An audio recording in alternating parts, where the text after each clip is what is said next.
MLA నిలవెల Vijayasri Sullurpeta municipal అధికారులతో సమీక్ష నిర్వహించారు. సూలూరుపేటలో నెలకొన్న సమస్యలు అడిగి తెలుసుకున్నారు.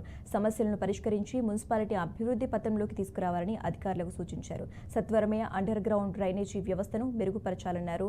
హోలీ క్రాస్ సర్కిల్ వద్ద ఉన్న సూలూరుపేట ముఖద్వారం నుంచి లలితా జ్యువెలరీస్ వరకు CC road, railway feeders road, central lighting ఏర్పాట్లు చేస్తామన్నారు. మున్సిపాలిటీ పరిధిలోని హోలీ క్రాస్ సర్కిల్, వై జంక్షన్లో ఉన్న పార్కులు ఏర్పాట్లు చేస్తామన్నారు. దెబ్బతిన్న రోడ్లను గుర్తించి మరమ్మతులు, కొత్త రోడ్ల నిర్మాణాలు చేపడతామని నిలవెల విజయశ్రీ వెల్లడించారు. కౌన్సిల్కి సంబంధించిన ఏ ఫండ్స్తో మాకు సంబంధం లేదు. ఎమ్మెల్యే గారు కౌన్సిల్కి సంబంధించిన, మున్సిపాలిటీకి సంబంధించిన నిధులతోటి ఎక్కడ కూడా డెవలప్మెంట్ యాక్టివిటీస్ ఆమె ప్రపోజ్ చేసేది ఉండదని చెప్పని క్లారిఫై చేసాం.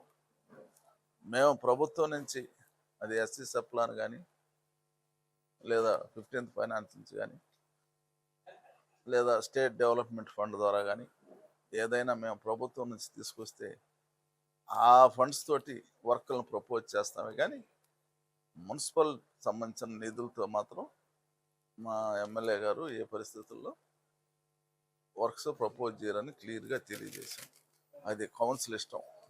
ఆ కౌన్సిలర్లు అందరూ ఏ నిర్ణయం తీసుకుంటారో దాన్ని మేము అంగీకరిస్తామే. కానీ మేము ఈ పనులు చేయాలి, ఆ పనులు చేయాలని చెప్పని మున్సిపాలిటీ మీద ఏ పరిస్థితుల్లో రుద్దం అని చెప్పని కూడా తెలియజేసింది. సూలూరుపేట నియోజకవర్గానికి ప్రథమ సమస్య తాగునీరు. సో దానికి ఈ డ్యామ్ ద్వారా పైప్ లైన్లు బిగించి అందరికీ తాగునీటి సమస్యని దూరం చేయమని చెప్పాము. అలాగే రోడ్లు రిపేర్ చేయించమని,